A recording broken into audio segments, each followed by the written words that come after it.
Perkenalkan, nama saya Martini Syah Pratiwi dengan NIM 23109 11220001. Di sini saya akan menjelaskan materi tentang sistem saraf pusat, saraf kranial, dan anatomi sensorik. Baik, yang pertama saya akan menjelaskan tentang saraf kranial. Saraf kranial sendiri itu terbagi menjadi 12 saraf.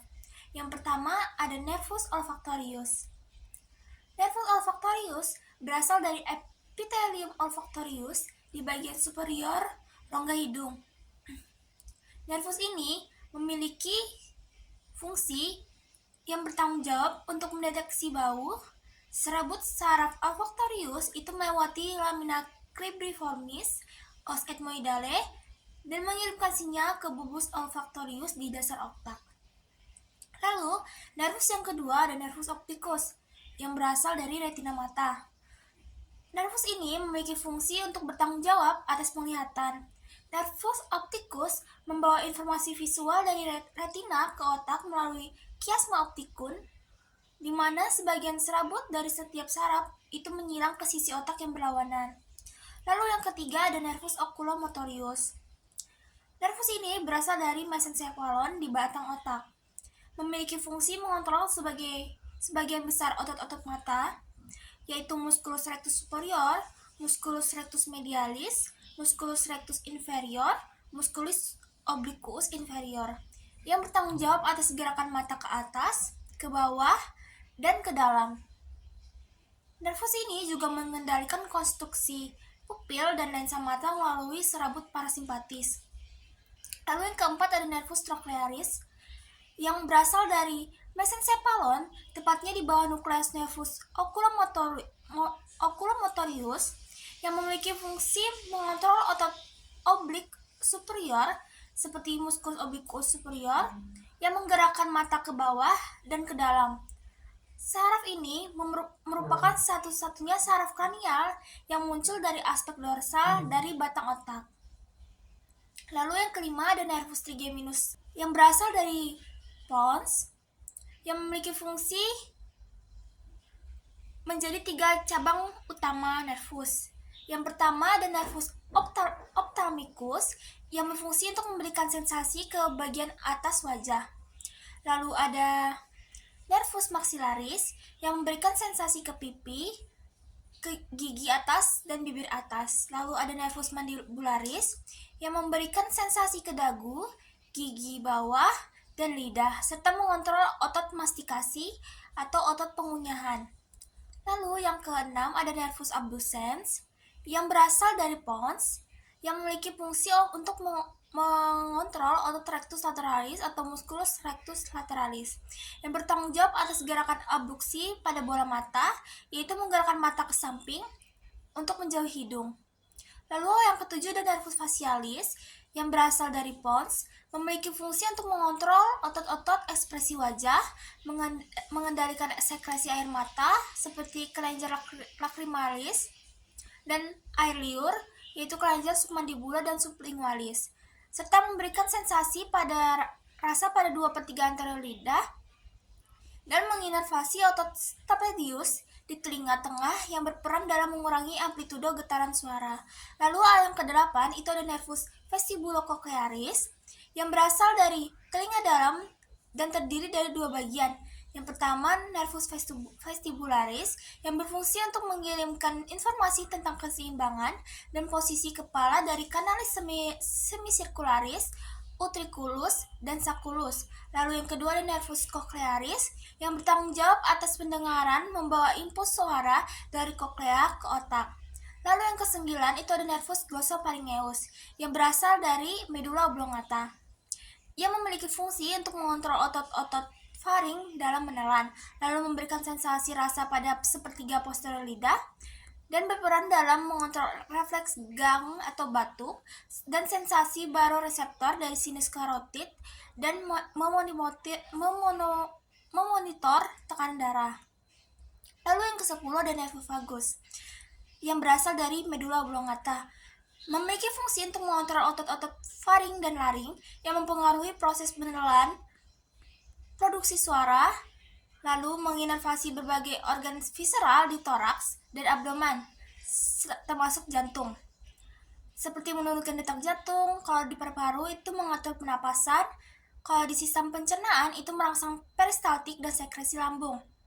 Lalu ada mengirimkan informasi sensorik dari faring, laring, dan organ-organ visceral. Lalu ada nervus ke-10 yaitu ada nervus ke-11 itu ada nervus accessorius yang berasal dari medula oblongata dan akar spinal yang berfungsi untuk menginervasi otot sternocleidomastoideus dan musculus trapezius yang memungkinkan adanya pergerakan leher dan bahu. Bagian ini berasal dari sumsum tulang belakang, cervical bagian atas yang nanti menyatu dengan bagian yang berasal dari medula oblongata. Lalu yang ke-12 itu ada nervus hipoglossus yang berasal dari medula oblongata yang memiliki fungsi untuk mengontrol semua otot intrinsik dan sebagian besar otot ekstrinsik lidah seperti musculus geniglossus, musculus hyoglossus, dan musculus styloglossus. Penting untuk berbicara, mengunyah, dan menelan. Selanjutnya saya akan menjelaskan tentang sistem saraf pusat atau SSP. Sistem saraf pusat adalah bagian dari sistem saraf yang terdiri dari otak dan sumsum tulang belakang. Fungsi utama dari SSP adalah mengatur dan mengkoordinasikan sebagian besar aktivitas tubuh, termasuk pikiran, gerakan, sensasi, dan emosi. SSP bertindak sebagai pusat kendali utama yang menerima informasi dari sistem saraf perifer yang terdiri dari saraf-saraf di luar otak dan sumsum tulang belakang, dan kemudian memproses serta mengirimkan respon balik. Komponen utama dari sistem saraf pusat yaitu ada otak, yang mana nanti otak adalah pusat utama, pengolahan utama yang mengontrol fungsi tubuh dan pikiran. Bagian-bagian otak seperti otak besar, cerebrum, ada cerebellum, dan batang otak yang memiliki fungsi berbeda-beda dari mengontrol fungsi motorik hingga mengontrol fungsi dasar dari sistem seperti pernapasan. Lalu yang kedua ada sumsum tulang belakang. Sumsum tulang belakang itu bertindak sebagai jalur utama yang menghubungkan otak dengan seluruh tubuh. Ini juga mengatur beberapa refleks tanpa perlu keterlibatan otak. Lalu pada gambar, ini adalah contoh jalur sistem saraf sensorik yang khususnya itu nanti di jalur spinothalamikus yang membawa informasi tentang sentuhan, nyeri, dan suhu dari tubuh ke otak. Yang pertama itu dari Meissner corpuscle yang merupakan reseptor sentuhan yang terletak di kulit. Ini adalah tempat pertama terjadinya transduksi sinyal sensorik. Lalu ke dorsal root ganglion. Nanti setelah rangsangan diterima oleh reseptor, informasi sensorik itu diteruskan oleh neuron orde pertama yang badan selnya itu terletak di ganglion akar dorsal di medula spinalis.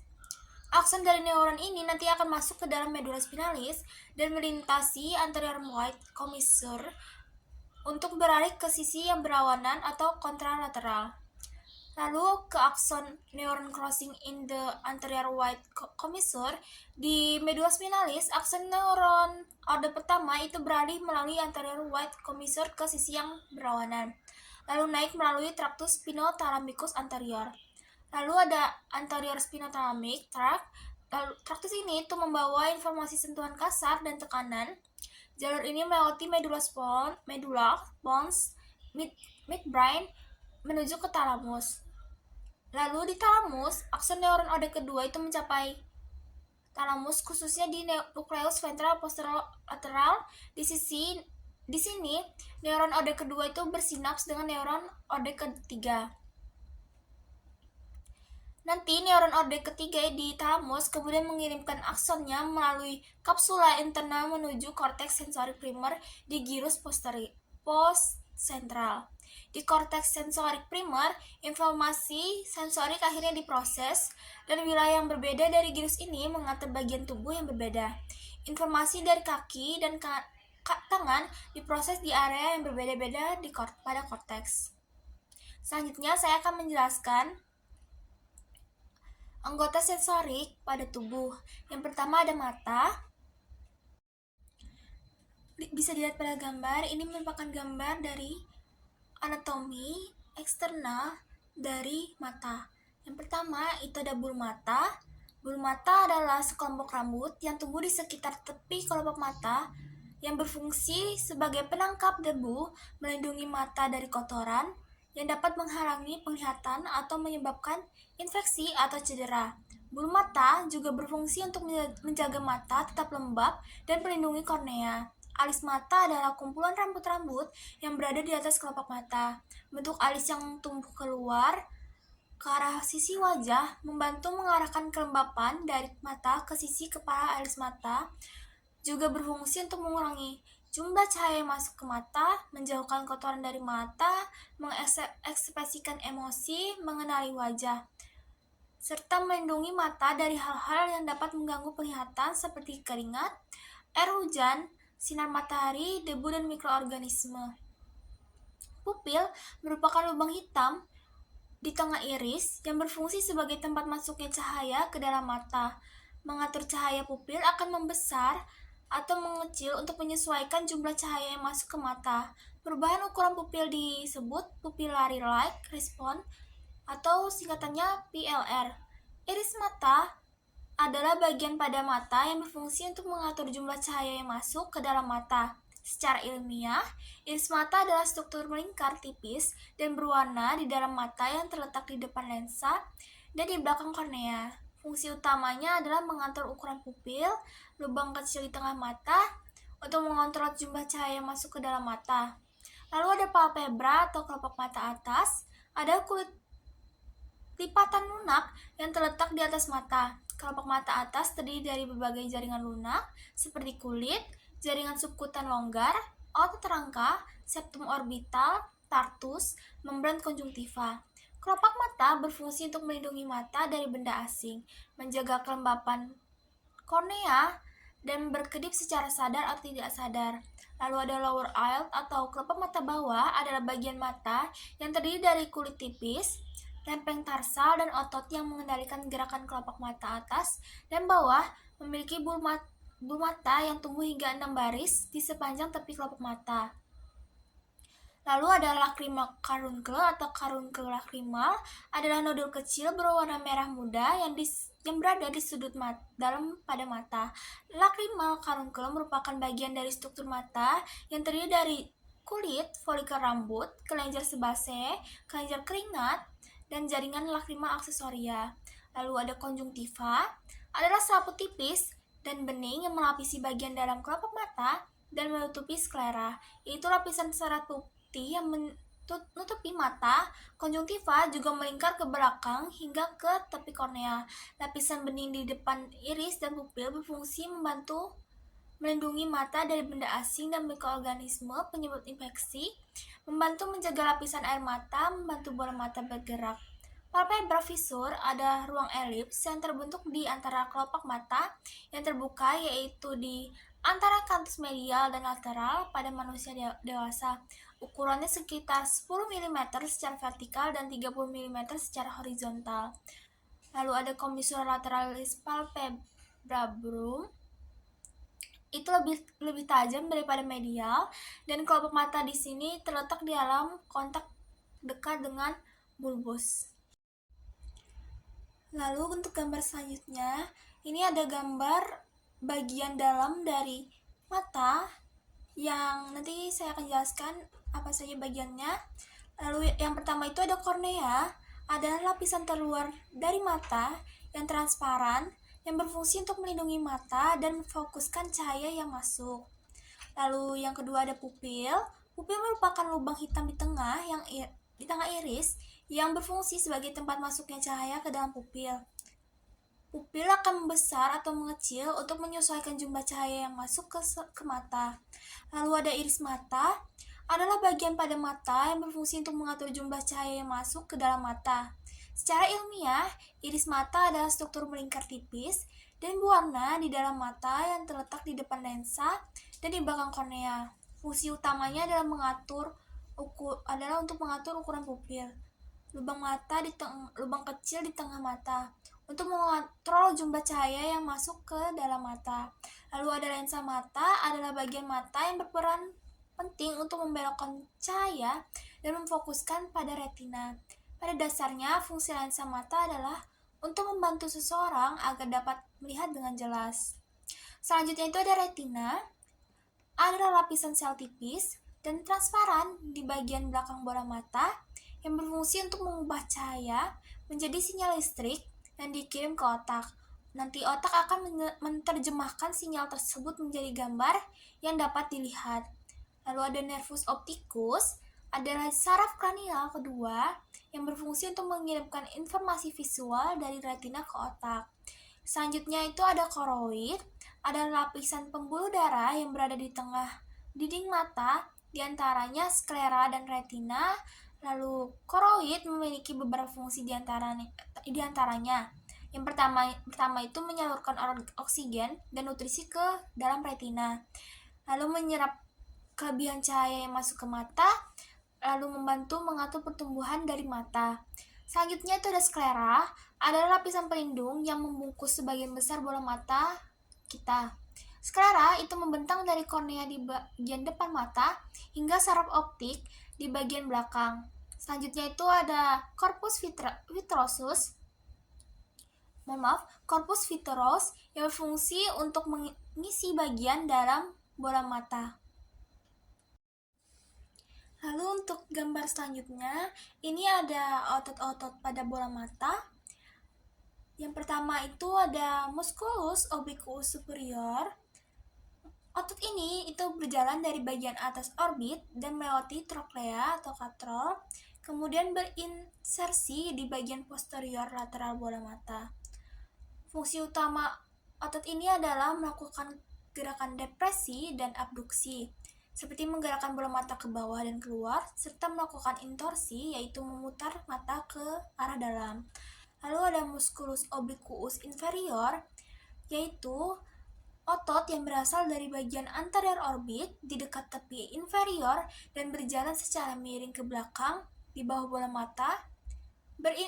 Otot ini berinsersi di bagian posterior lateral pada bola mata. Fungsinya adalah elevasi, abduksi, yaitu menggerakkan mata ke atas dan keluar, serta melakukan ekstorsi, yaitu memutar mata ke arah luar.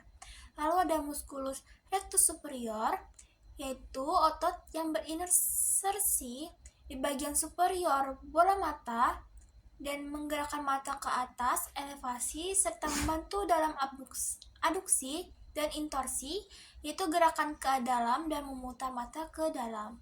Lalu ada musculus rectus inferior. Otot ini itu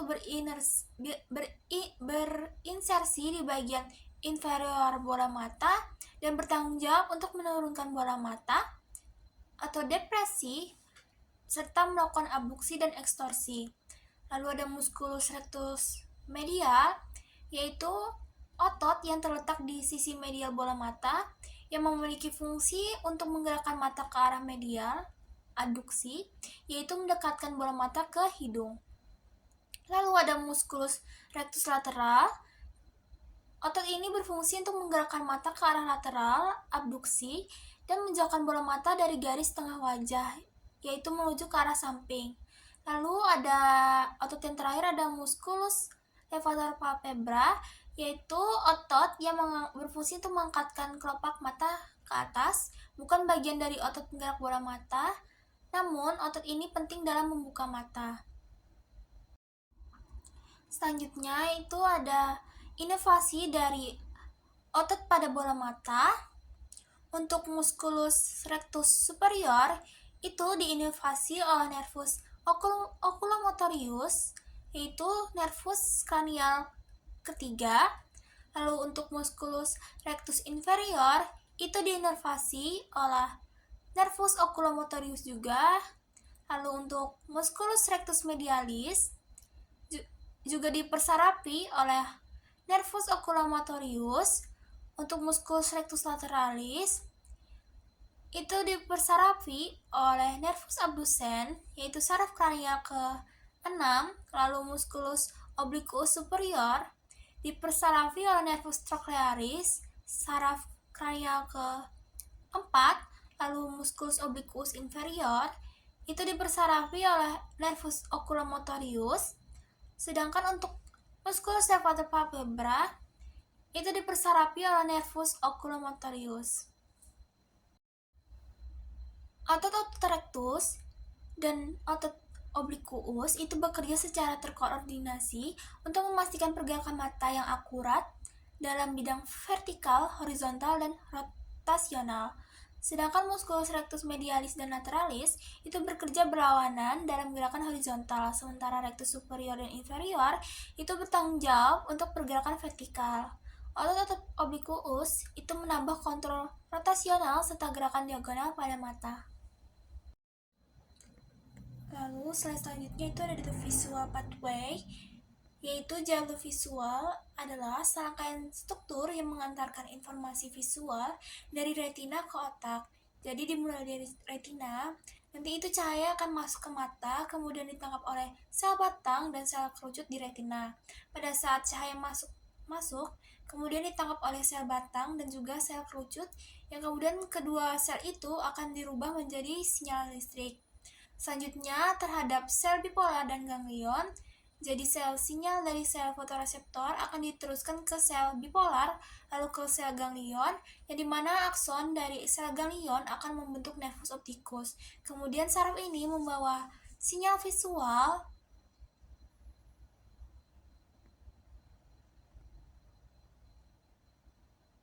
dari retina menuju otak.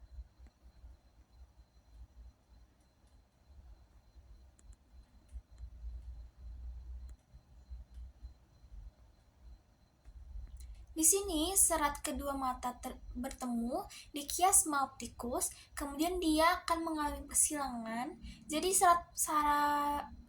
serat pada bagian lateral di setiap sisi itu tetap sama. Selanjutnya setelah dari chiasma opticus nanti akan dihantarkan ke lateral geniculate nucleus of thalamus atau LGN yang berfungsi sebagai pusat pemrosesan awal untuk informasi visual selanjutnya.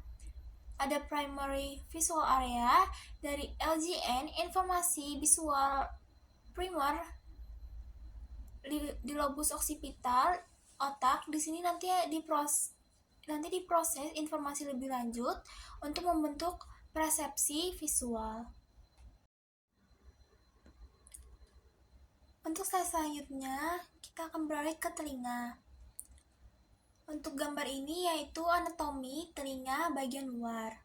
Yang pertama itu ada auricula atau daun telinga, yang merupakan bagian eksternal yang terdiri dari tulang rawan elastis yang dilapisi kulit. Fungsinya itu untuk menangkap gelombang suara dan menyalurkannya ke liang telinga. Selanjutnya itu ada meatus acoustica externus atau saluran telinga luar. Saluran ini menghubungkan telinga luar dengan membran timpani atau gendang telinga. Fungsi utama dari meatus acousticus externus yaitu untuk menghantarkan suara dari lingkungan luar ke gendang telinga. Saluran ini juga dilapisi oleh rambut dan kelenjar menghasilkan cerumen atau lilin telinga yang berfungsi untuk melindungi telinga dari partikel asing. Selanjutnya ada membrana timpanica atau gendang telinga. Membrana timpanica adalah lapisan tipis yang memisahkan telinga luar dari telinga tengah. Fungsinya untuk menerima getaran suara dari meatus acousticus externus dan meneruskan ke osikula atau tulang pendengaran di telinga tengah. Lalu ada processus mastoideus. Processus mastoideus merupakan bagian tulang temporal yang terletak di belakang telinga. Fungsinya itu sebagai tempat pelekatan ke beberapa otot leher dan memiliki rongga udara yang membantu fungsi pendengaran dan menjaga keseimbangan. Lalu ada tuba auditiva. Tuba auditiva adalah saluran yang menghubungkan telinga tengah dengan nasofaring, bagian belakang hidung dan tenggorokan. Fungsinya adalah menjaga tekanan udara di telinga tengah agar setara dengan tekanan udara di luar, yang penting untuk fungsi pendengaran yang normal. Selanjutnya itu ada osikula auditus, yaitu tulang pendengaran yang terdiri dari 3 tulang kecil, yaitu ada malleus, incus, dan stapes. Tulang-tulang ini berfungsi untuk memperkuat dan meneruskan getaran suara dari gendang telinga ke koklea di telinga bagian dalam. Lalu ada labirintus vestibularis dan labirintus cochlearis. Labirintus vestibularis adalah bagian dari telinga dalam yang bertanggung jawab atas keseimbangan, sedangkan labirintus cochlearis adalah bagian dari telinga dalam yang bertanggung jawab atas pendengaran, di mana getaran suara diubah menjadi impuls saraf yang nanti akan dikirim ke otak. Slide selanjutnya itu ada anatomi dari telinga bagian tengah. Yang pertama itu ada kavitas timpani atau rongga timpani, merupakan rongga udara di dalam telinga tengah yang berada di belakang membrana timpanika atau gendang telinga.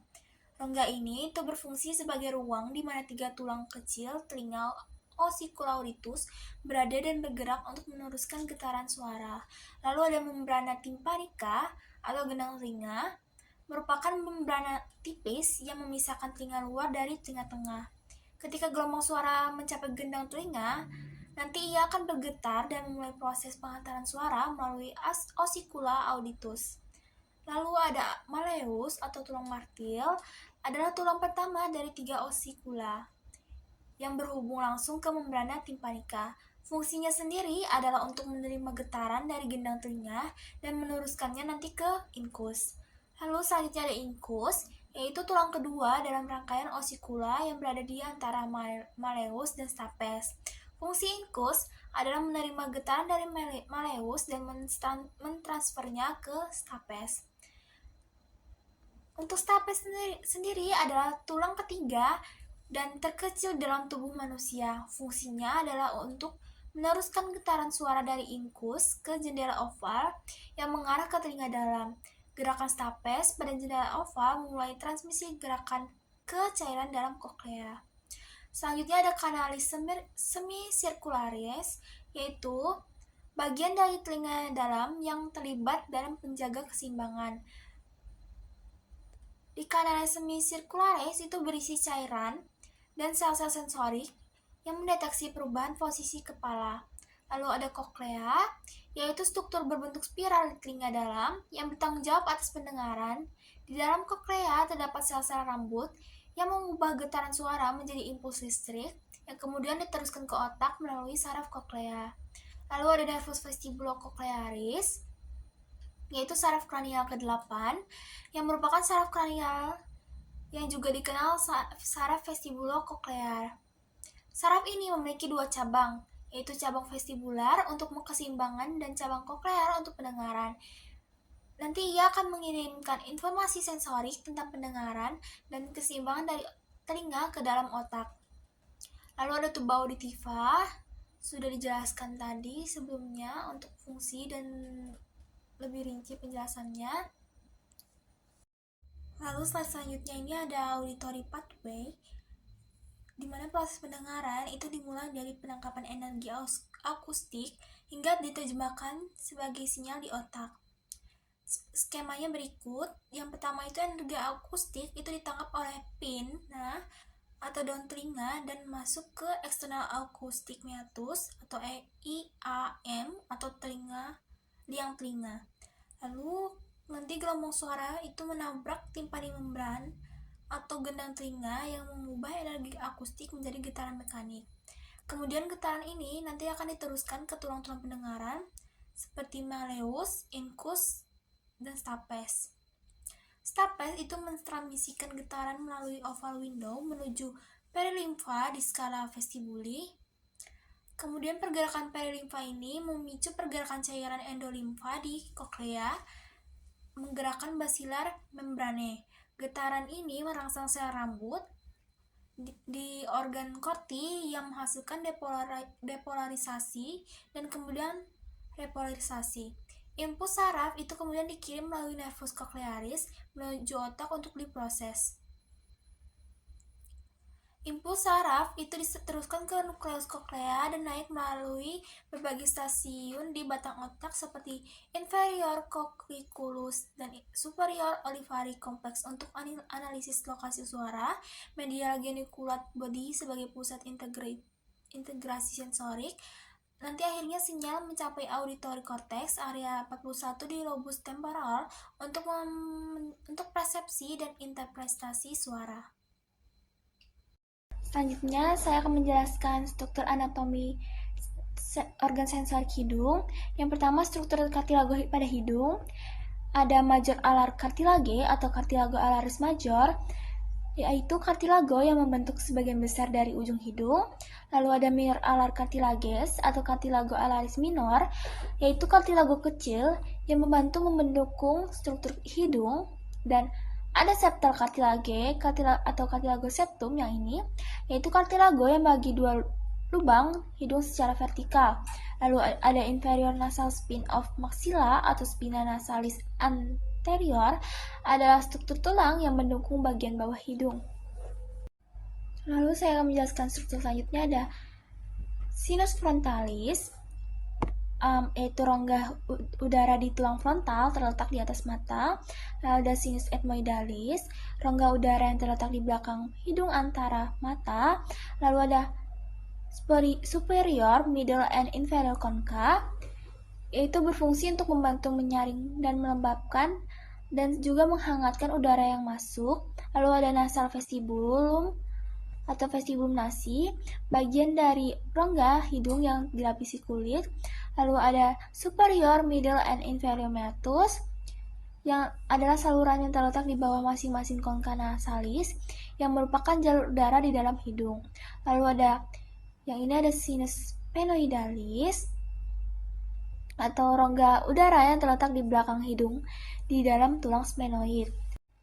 Selanjutnya ada sinus paranasalis, itu ada sinus frontalis yang ini, ada sinus maxillaris yang ini, ada ethmoidal cells, lalu ada orbital pulse of ethmoid bone, lalu ada rods of posterior upper molars. Lalu selanjutnya ada neuron olfactorius. Yang pertama itu ada epithelium olfactorium, merupakan lapisan jaringan di bagian superior rongga hidung yang mengandung neuron olfactorius yang dilengkapi dengan reseptor penciuman. Lalu ada cilia olfactoria, struktur seperti rambut yang terletak di ujung neuron olfactorius yang menangkap molekul bau dari udara yang dihirup. Lalu ada neuron olfactorius, sel-sel saraf di epitel olfactorius yang bertanggung jawab untuk mendeteksi bau dan mengirimkan sinyal ke bulbus olfactorius. Lalu ada bulbus olfactorius, itu menerima sinyal dari neuron olfactorius dan mentransmisikannya ke traktus olfactorius menuju korteks olfactorius dan sistem limbik. Lalu korteks olfactorius, area otak yang memproses informasi penciuman dan menghubungkannya dengan memori dan emosi melalui sistem limbik. Kemudian slide terakhir, ini ada struktur bulbus olfactorius. Bulbus olfactorius itu struktur utama tempat sinyal penciuman dari neuron olfactorius di epitel olfactorius yang kemudian nanti diterima dan diproses. Ini adalah struktur otak pertama yang berperan dalam penciuman. Pertama ada selula mitralis atau sel mitral, adalah neuron yang menerima sinyal dari glomerulus olfactorius dan meneruskan informasi bau melalui traktus olfactorius ke area otak lainnya. Lalu ada selula granulosa atau sel granuler, neuron kecil yang berperan dalam menginhibisi atau menghambat sinyal yang diterima oleh sel mitral, penting dalam memodulasi sinyal olfaktori. Lalu ada glomerulus olfactorius, struktur tempat sinaps terjadi antara dendrit, sel mitral, dan akson neuron olfactorius. Glomerulus merupakan pusat pengolahan informasi olfactorius pertama kali. Lalu ada fibrae nervi olfactorii atau akson olfactorius, yaitu serat saraf yang membawa sinyal penciuman dari epitel olfactorius ke bulbus olfactorius melalui lamina cribosa osis ethmoidalis. Baik, sekian penjelasan dari saya. Wassalamualaikum warahmatullahi wabarakatuh.